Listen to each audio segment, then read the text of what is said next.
Hello everyone, welcome to StudyIQ. In this lesson, we will be discussing all current affairs of last 1 year related to science and technology. I am Bhumika Saini. I have done my engineering from NIT Jaipur. I have appeared for UPSC interview 4 times. So the whole current affairs of science and technology has been bifurcated into various parts. That is defense technology. Then we'll discuss all about all current affairs related to space technology. Then issues related to health sector. Current affairs related to biotechnology like 3-parent baby, etc.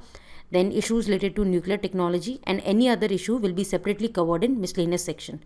So in this lesson, we'll be discussing all current affairs related to defense technology.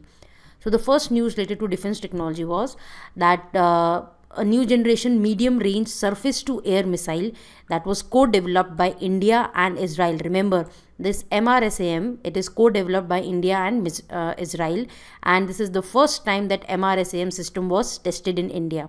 It is similar to Barak 8 missile. Barak 8 missile, it is another missile that is co-developed by India and Israel.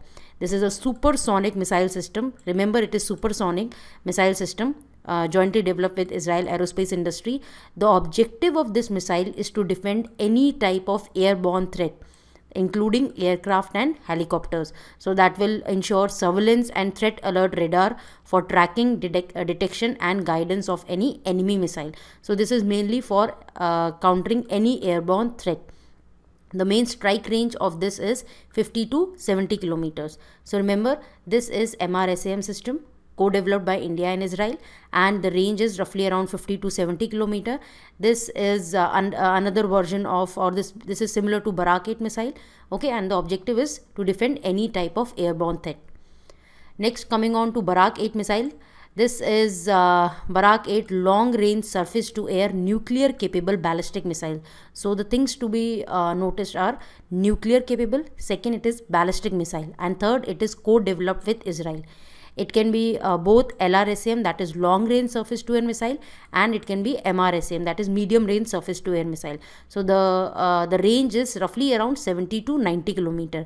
Again, it is for defending against any type of airborne threat, as we have discussed in MRSAM, including helicopters, ships, anti-ships missile, aircraft, etc. Okay, and in this case both maritime and land based versions are present. So you can see it here. This is Barak 8 missile that is co-developed by India and Israel. Now another news was related to Flying Daggers 45. Remember, this Flying Daggers 45 is actually another name of indigenously developed light combat aircraft of India, that is Tejas.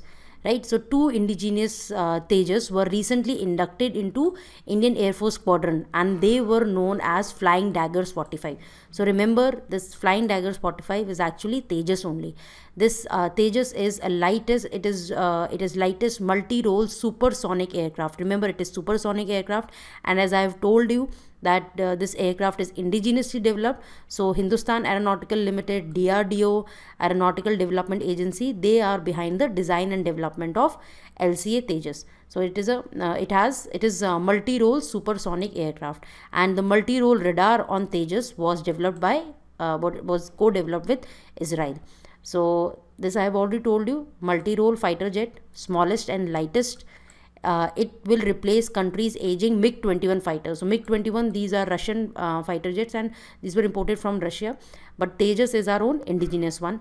Then the range of Tejas is roughly around 400 kilometer. It will be used for close air to ground operations.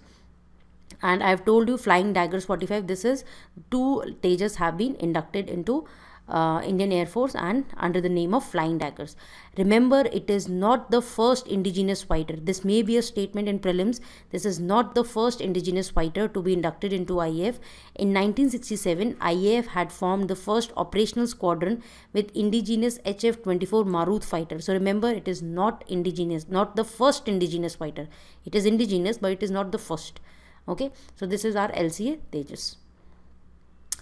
This question, just attempt this question. Recently, Indian Air Force has inducted 2 Tejas aircrafts and ordered for 20 more.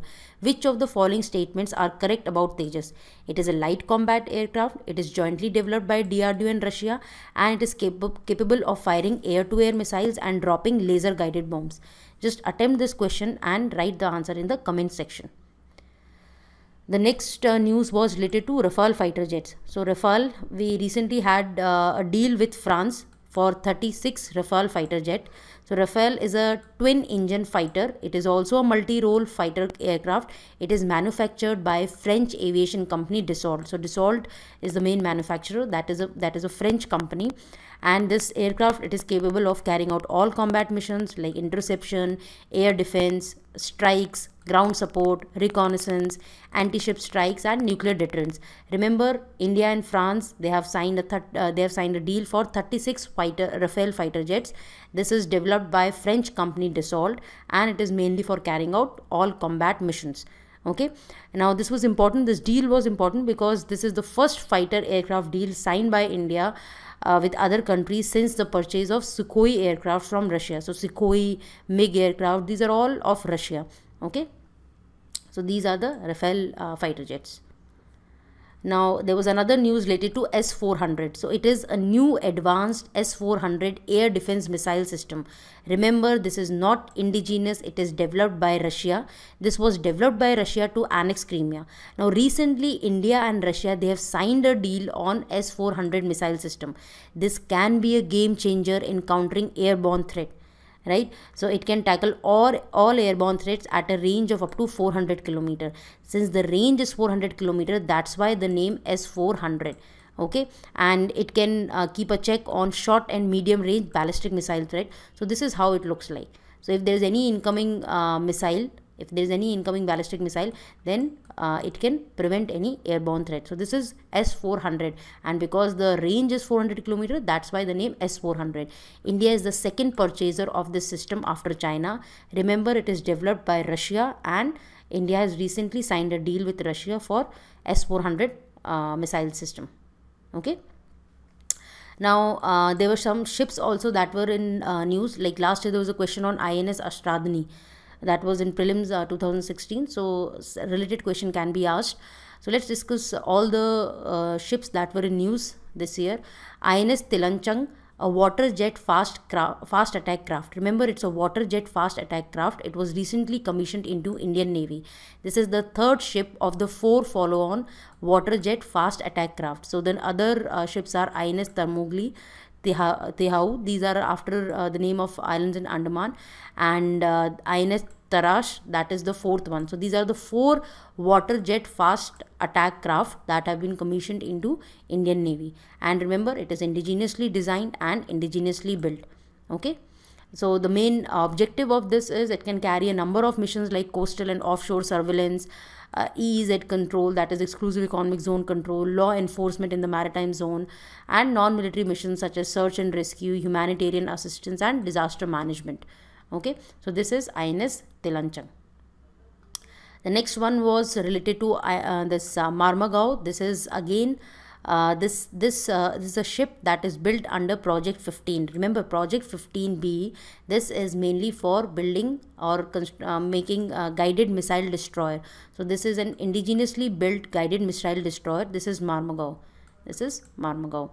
This is under Project 15B. It is indigenously built guided missile destroyer, and this incorporates new design concepts for improved survivability, stealth, and ship maneuverability. So these ships that are developed under Project 15B, that are mainly guided missile destroyers. So the recent one was MORMUGAO.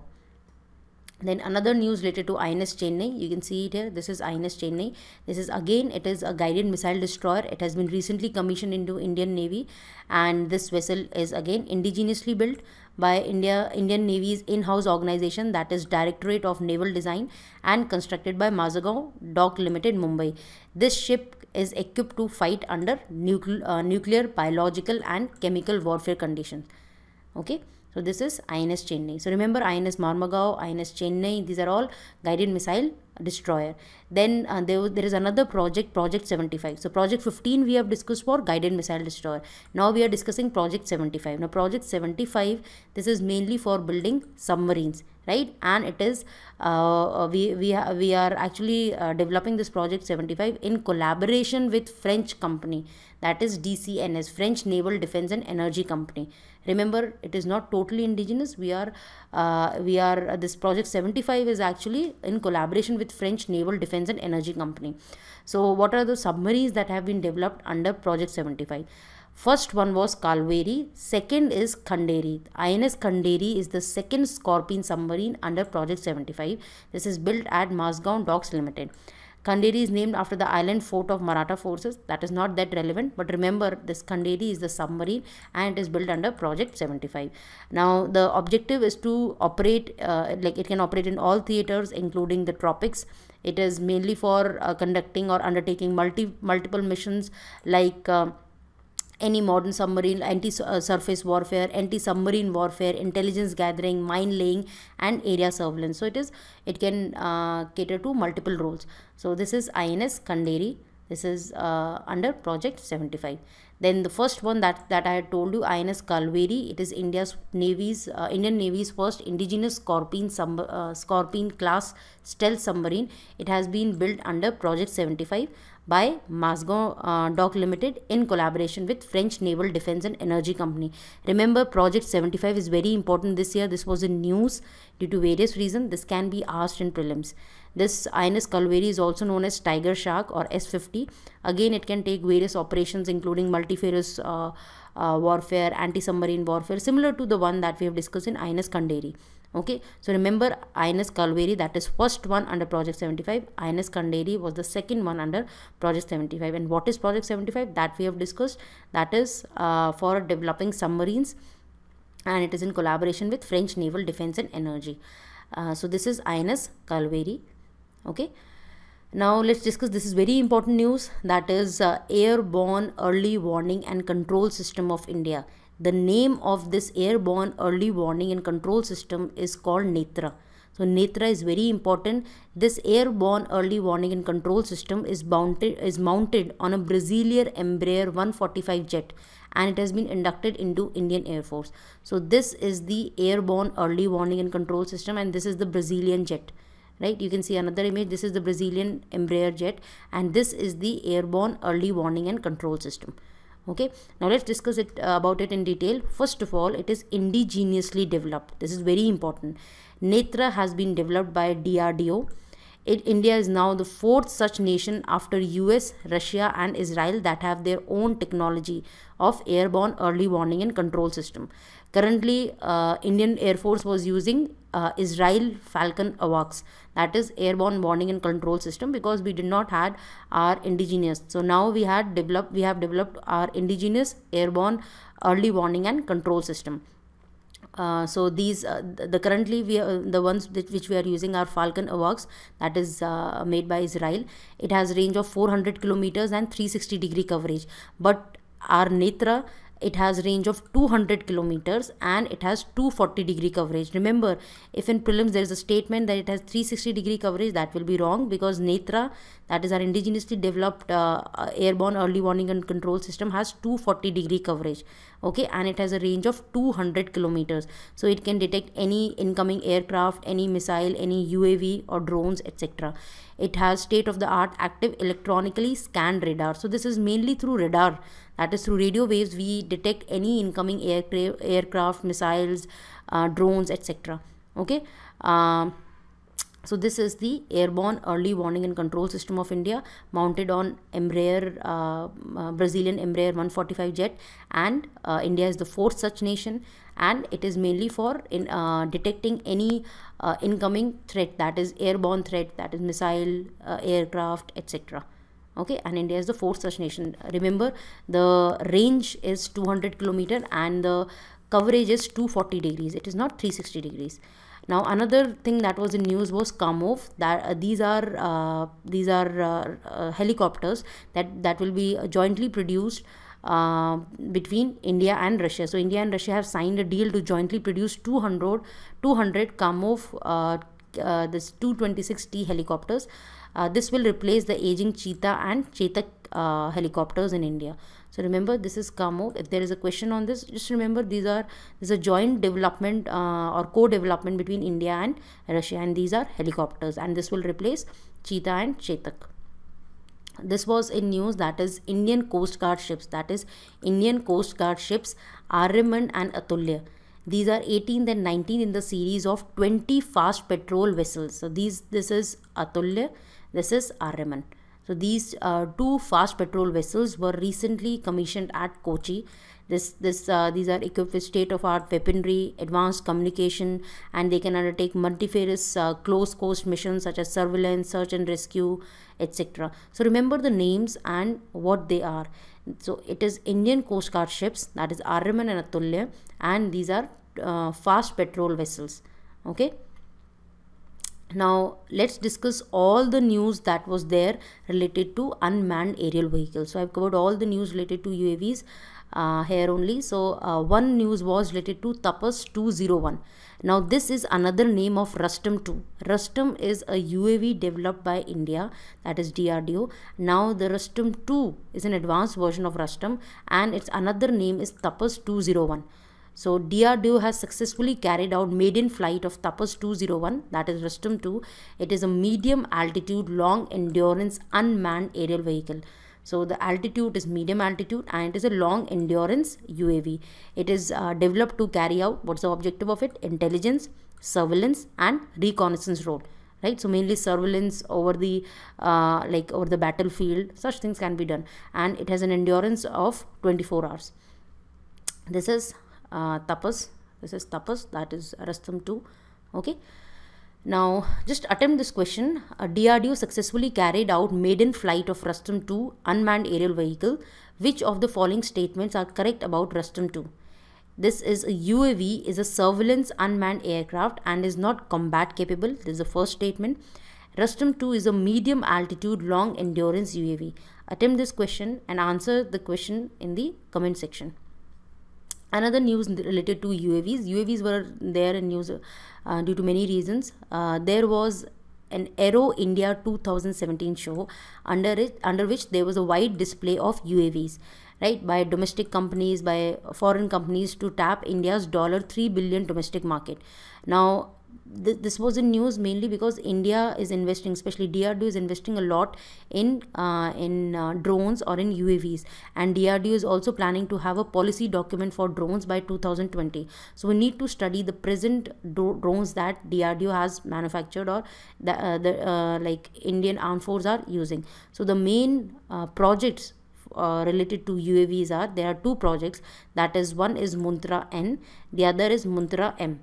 So this Muntra is for developing unmanned ground vehicles, and Muntra N means for nuclear, biological and chemical reconnaissance, and Muntra M means for mine detection missions.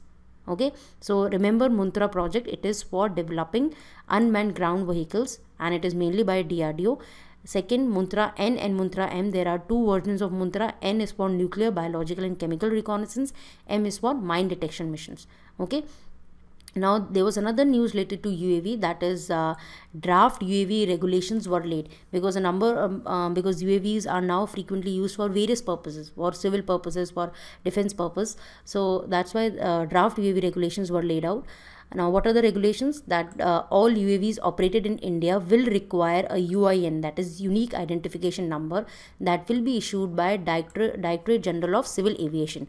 All civil UAVs have to obtain operator permit from DGCA. So first is they will be requiring actually a UIN, then they will have to get an operator permit from DGCA. Then UIN, this unique identification number, will be granted to an Indian citizen or a company whose chairperson and 2/3 of its directors will be Indian citizens. So remember, it is mainly for Indian citizens or any company whose chairpersons and 2/3 director will be Indian citizens. Such UAVs will not be sold or disposed to any person or firm without the permission from DGCA. And there are proper guidelines to train remote pilots above 18 years of age, as well as the regulations on controlled airspace. So there are proper regulations, proper guidelines have been laid out to train the pilots above 18 years of age. Now import of drones will require prior approval from DGCA. So remember, import of drones will require approval from DGCA. If one needs to sell or dispose it to another person, then also permission is required from DGCA. One needs to get an operator permit from DGCA. One needs to get a UIN from DGCA. And these unmanned aerial operations only at or above 200 feet above the ground level in uncontrolled airspace will require permit. So below 200 feet, they need not require a permit. International operations of civil UAV or over water shall be strictly prohibited. So this is another regulation. So these are the main regulations to control the use of drones in India. Now let's discuss finally what are the UAVs that are present in India today. These are mainly developed by DRDO. You should know the names of each of them and the main objective of it. So one is Rustum. I told you Rustum 2, that's the advanced version of Rustum, that has been called as Tapas 201. So it has been indigenously developed and designed by Aeronautical Development Establishment, that is under DRDO only. This can carry out intelligence, surveillance, reconnaissance roles for armed force, right? It can also carry long and short range payload. So it can also carry out an attack. Now Nishant, that is another one. It has been developed by ADE, that is Aeronautical Development Establishment, that is under DRDO again, and it is for battlefield surveillance, reconnaissance, tracking of targets, artillery fire correction for ensuring accuracy. And the unique feature is that it is capable of catapult launch, so one need not use a long runway for it. Okay, and but it has been seen that this Nishant is now not that much used by army. The another one UAV, that is Panchi. It has been designed and developed again by ADE. It is the wheeled version of Nishant. It is capable to land and take off from small airstrips, and it is lighter UAV than Nishant. So it is a better version of Nishant. It also has better stealth features. I hope you understand what is stealth.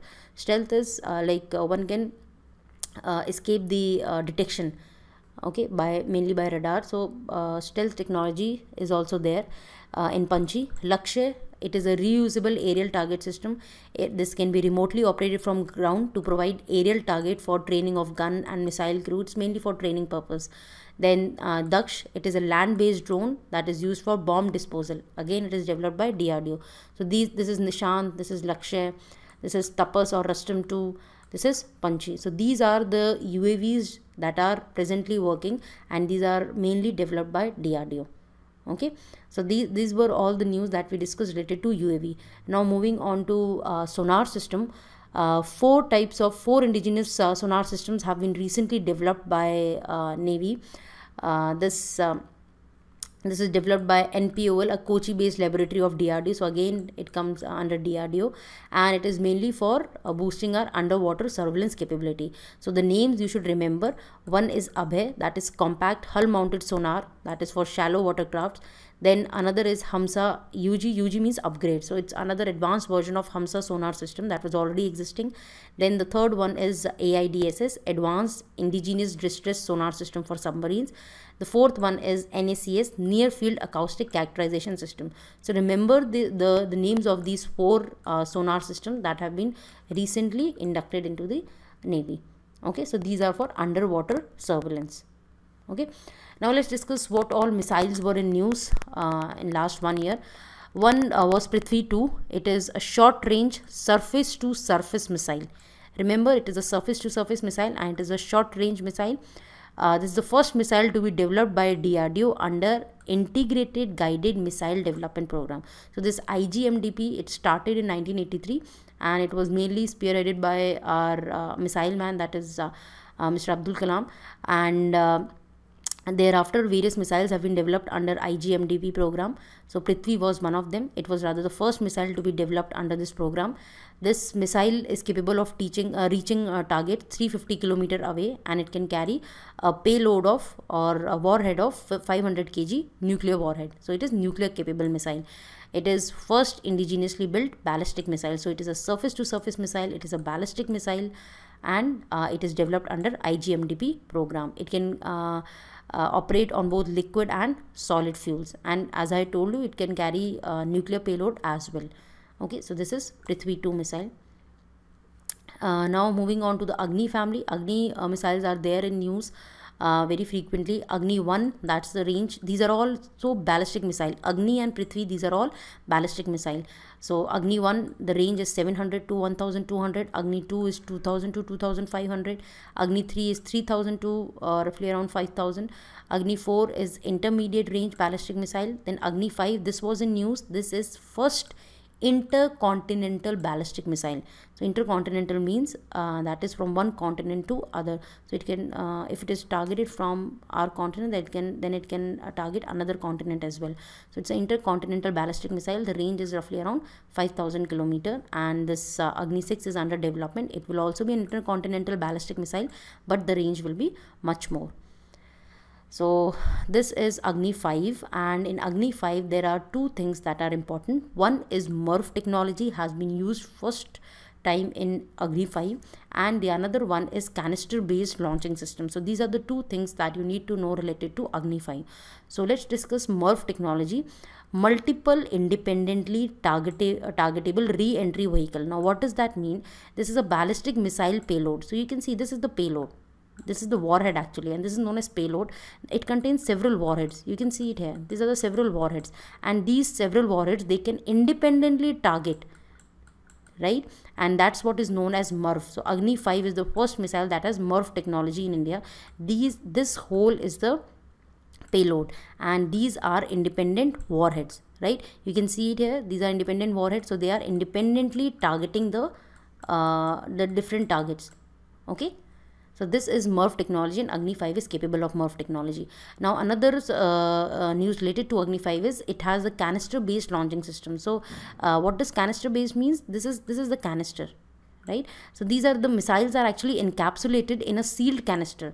Now the objective is to protect the missile, and protecting ensures that it will give a longer life to missiles, right? Because the missile will be protected against environmental hazards. So that is canister based launching system, and Agni 5 is the first missile that is actually sealed under canister. Now let's discuss the ballistic missile defense program of India. So recently Ashwin interceptor missile was in news, but in order to understand this, let's first discuss ballistic missile defense program of India. Then you can easily understand Ashwin Ashwin interceptor missile, right? So what is ballistic missile defense system? This ballistic missile defense system, it provides an effective shield against any incoming ballistic missile that can be nuclear capable as well. So in case of India, we have a two-layered ballistic missile defense system. Now what does that mean? In this case, there is an endo-atmosphere and there is an exo-atmosphere. By that I mean that there will be two interceptor missiles.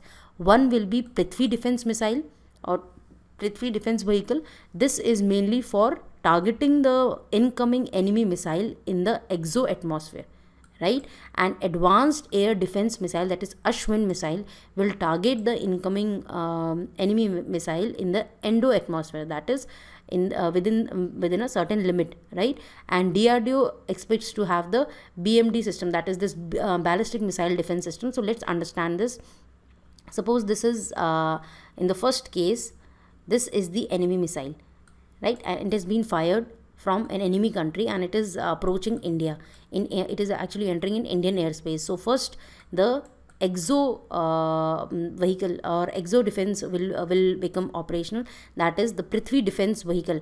So it will try to target the incoming enemy missile in the exo atmosphere only. Then if it missed the target, then Prithvi, the second one is Ashwin. So Prithvi is for exo and Ashwin is for endo atmosphere. Prithvi is for exo and Ashwin is for endo atmosphere. So Prithvi first will try to destroy the incoming enemy missile in the exo atmosphere. If it fails, then the second one, that is Ashwin missile, interceptor missile, will work and it will try to destroy the incoming enemy missile in the endo atmosphere. So this is our two-layered or two-tiered ballistic missile defense system, right? And how we will intercept the missile? Here our AWACS system that we have recently discussed, NETRA, that is the airborne early warning and control system. This will come into play because here we have the NETRA mounted on the jet aircraft, and this will send the radio waves. So it will detect any incoming missile and it will send the signal, and then only we will send our interceptor missile. First we will send Prithvi missile and then we will send an Ashwin missile for endo atmosphere. Okay. Now let's discuss BRAHMOS. This was also in news. India successfully test fired BRAHMOS supersonic cruise missile. Remember, this is a cruise missile. This is not a ballistic missile, and it is supersonic. It is capable of carrying a warhead of 300 kg. This is a joint venture between India and Russia. Okay, so BRAHMOS here, that is Brahmaputra and Moskova for Russia, and its earliest strike range was 290 km, but after India's induction into MTCR, that is Missile Technology Control Regime, missile range has been increased beyond 300 km. Okay, that is very important. MTCR we'll discuss in future slides. Then this is it's the world's fastest anti-ship cruise missile in operation at present. This missile, it travels at a speed of 2.8 to 3 Mach, and that actually comes under the range of supersonic cruise missile. Okay, this can be launched from land, it can be launched from ship, it can be launched from aircraft also, from submarine also, so it can be launched from various platforms. So this is BRAHMOS Indo-Russia joint venture. Now Nirbhay missile, this was also in news. Again, it is a cruise missile. So remember, BRAHMOS and Nirbhay, these are cruise missile. This is a subsonic missile. BRAHMOS was a supersonic missile. It is a long range surface to surface nuclear capable missile, and again it is developed indigenously. It is capable of carrying multiple payloads. It is nuclear capable, right? You can see this is Nirbhay missile, that is a subsonic cruise missile. Ballistic missile, they go like, they follow a projectile path. Cruise missile, they go straight and they are generally close to the ground. Okay. Now launch of Agni 5, this was in news. This we've already discussed, that is indigenously intercontinental ballistic missile. This we've already discussed, that has a range of 5,000 km, developed by DRDO. Then we have discussed about MRF technology. Then we have discussed about canister based launching system, right? So this we've already discussed. IG-MDV program, this also I have discussed. It was conceived by Dr. APJ Abdul Kalam for self-sufficiency in missile technology in 1983. DRDO is the main implementing agencies, and under this I had told you the first missile that we have launched is Prithvi missile. Then we have also launched Agni missile. Then short range low level surface to air missile is Trishul. This again surface to air missile Akash, that is medium range. Trishul is short range. Then anti-tank missile is Nag. Okay. Then launch of Agni 4, this was also in news. Again, this is indigenous strategic ballistic missile, and this was launched from Abdul Kalam Island, that was earlier known as Wheeler Island. It has a range of 4,000 km, right? It is two stage, it is surface to surface missile. It is propelled by mainly solid propellants. It can carry nuclear warhead, right? So this was mainly, there was a successful test of Agni 4. Now let's discuss Dhanush, that is very important for Prelims 2017. This is indigenous advanced artillery gun system. So it's an artillery gun system. It is developed by DRDO and in collaboration with private companies. It has a range of 45 km with accuracy and precision. Now what does this mean? You can see it here. This is artillery gun. So Dhanush is an artillery gun of India that is developed indigenously by DRDO. So this can be a question that may be asked in prelims. Now Babur 3 missile, although this is not an Indian missile, but you should know that this was a missile that is a cruise missile that was launched by Pakistan. So if there is a question that has this Babur 3 in option, so you should know that this is not an Indian missile. It's a missile launched by Pakistan. So this was the launch. Okay. Now we had discussed MTCR. When I was discussing BRAHMOS, I told you that the range of BRAHMOS has increased after India signing MTCR. So let's discuss about MTCR. This is Missile Technology Control Regime. This is an informal understanding among states that seek to limit proliferation of missiles and missile technology. So the objective is to control proliferation of missiles and missile technology, and it is an informal understanding. This was established in 1987 by G7 industrialized countries. So these are the G7 countries, and currently there are 35 countries that are members of MTCR. India is one among them. Okay, so these are the countries that are member of MTCR. Now, why India has actually by India was interested in joining MTCR. So MTCR membership will enable India to buy high-end missile technology and also enhance its joint venture with Russia. This is mainly with respect to BRAHMOS. That is why we have increased the range of BRAHMOS now from 290 to more than 300 kilometer. Now the question that can be asked from MTCR and prelims is, one, what MTCR restricts? That is, MTCR restricts the proliferation of missiles, rocket systems, UAVs and related technology for those systems capable of carrying a 500 kg payload. Remember, the payload is 500 kg and the range is at least 300 kilometer. Okay, and that are intended for delivery of weapons of mass destruction. So remember this figure, 500 kg payload and 300 kilometer range. Okay, so there are 35 countries. India has recently inducted into it. Then 500 kg payload, 300 kilometer range. Just remember this is an informal understanding and this is not a legally binding. Okay, so MTCR was initiated by like-minded countries to address increasing proliferation of nuclear weapons by addressing the most destabilizing delivery system for such weapons, that is missile. Now there may be a statement that whether MTCR is related to UN in any way. As such, there is no formal linkage between MTCR and UN. But you can see that MTCR activities are consistent with UN's non-proliferation and export control efforts, right? So UNSC, or we can say UN, in UN also there is this aim of ensuring non-proliferation, and there are controls on export related to this weapons of mass destruction. So that's why in one way it is consistent with UN principles, but as such there is no formal linkage between MTCR and UN. This treaty, first of all, it is not a treaty and it is not legally binding. Remember, it is not legally binding, it is not a treaty, it's an informal political understanding. It is mainly for limiting proliferation of missiles and missile technology, and that too with a 500 kg payload and 300 kilometer range, at least 300 kilometer range. Remember this. Okay, so this is all about MTCR. Now there was this INS Sarvekshak. This was also in news recently. So Indian Navy has installed solar panels on board the ship INS Sarvekshak. This is one of the first ship in India. In fact, this is the first ship in India, and it may be first in the world also to use solar energy on board. So you can see these are the solar panels installed on INS Sarvekshak. So this can be there. This can be a question in prelims. Now this is also important, that is weapon locating radar SWATI. It was developed by DRDO's Electronic and Radar Development Establishment. Now it will provide fast, automatic and accurate location of all enemy weapons like mortar, shells, rocket firing within its effective zone of coverage. So this system, it has two roles to perform, that is weapon location mode. It will locate the actual position of the weapons for enemy artillery, and direction of own artillery fire mode for our own artillery. So one is it will locate all enemy weapons and it will also guide our artillery fire. So this is weapon locating radar SWATI.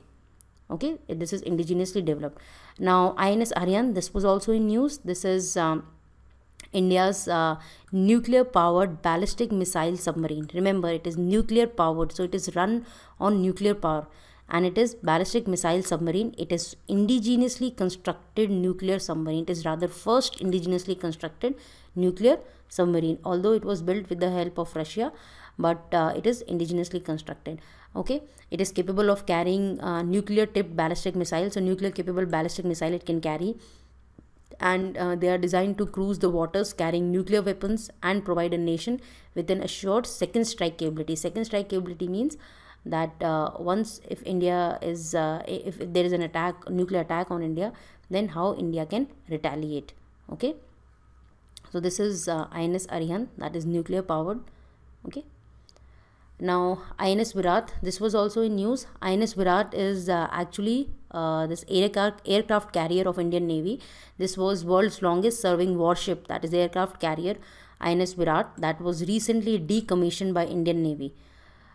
This marks the end of an era of Virat being the flagship of Indian Navy. It also holds Guinness Book of Record of being the longest serving warship in the world. So this is INS Virat. So this is aircraft carrier. You can see here there are aircraft.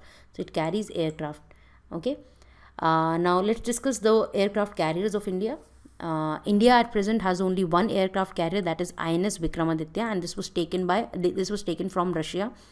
It's a modified Russian Kiev class aircraft carrier, so it was imported from Russia. The other aircraft, INS Virat, that is a British built ship serving with Indian Navy. It has recently retired. That's what we have discussed. INS Virat was decommissioned. Currently India has only one aircraft carrier, that is INS Vikramaditya. Now India is building first indigenous aircraft carrier, that is INS Vikrant. This will be a 40,000 ton ship, and this is built for the Indian Navy. It is the first indigenous aircraft carrier. Remember, INS Virat was British built. INS Vikramaditya, it is imported from Russia. INS Vikrant will be the first one that will be indigenous. Okay. So INS Vikramaditya is active. INS Vikrant is under construction. INS Vishal, that is another aircraft carrier that is planned, but it will take a long time, somewhere around 2025. Then retired, we have discussed INS Vikrant, INS Virat. So these two are retired. INS Vikrant, that will be the first indigenous one. INS Vishal, it will be the second indigenous one. And INS Vikramaditya, it is currently operational and it was imported from Russia. Okay, so this is INS Vikramaditya, that is currently active aircraft carrier in India. Okay, now this is one of the last news related to defense, that is related to chemical weapons. So recently you might have heard that there was a chemical attack in Syria. So let's discuss what is chemical weapons and the conventions related to chemical weapon. So chemical weapons, these are specialized munitions that deliver chemicals. These chemicals can lead to death or injury of humans through chemical actions. Now these chemicals, they are relatively cheap, they are easy to produce, they are easily available. So they are also referred to as poor man's bomb. Okay, now which are the chemical weapons that are frequently used? So one is mustard gas, phosgene, chlorine, and nerve agents sarin and VX. So remember these 5 chemical weapons. This can be a question in prelims. So these 5 can act as potent or potential chemical weapons. Sarin, that is an odorless, colorless agent. It is extremely potent. Even trace amounts can kill humans, right? So this is extremely fatal. Then mustard gas, it is world's most commonly used chemical weapon. It was used widely in World War I. And it gets its name from distinctive odor of rotten mustard. Although it is slow acting, but people, if they are exposed to it, they may die. Then VX, this is again a nerve agent that was used in assassination of Kim Jong-nam, that is half brother of North Korean leader. It is very persistent. Once in atmosphere, it remains there because it is slow to evaporate. So remember the names like sarin, VX, mustard gas, phosgene, chlorine, right? So these are the main chemical weapons that have been used earlier also during World War I and that were recently used as well. Like it is said that in Syria, sarin and VX, these were mainly used recently as chemical weapon. So there are 2 main conventions related to chemical weapon. One is Geneva Protocol and the other one is CWC, that is Chemical Weapon Convention. So Geneva Protocol, it was mainly in 1925 to stop the use of poisonous or other gases and bacteriological methods of warfare. So this was mainly after World War I, right? And this convention was, however, silent on production, storage and transfer of these chemicals. Now in order to plug the loopholes in the previous convention, that is Geneva Protocol, so now in 1993 another chemical weapons convention was formed, and this was mainly to regulate any production as well as stockpiling of chemical weapons.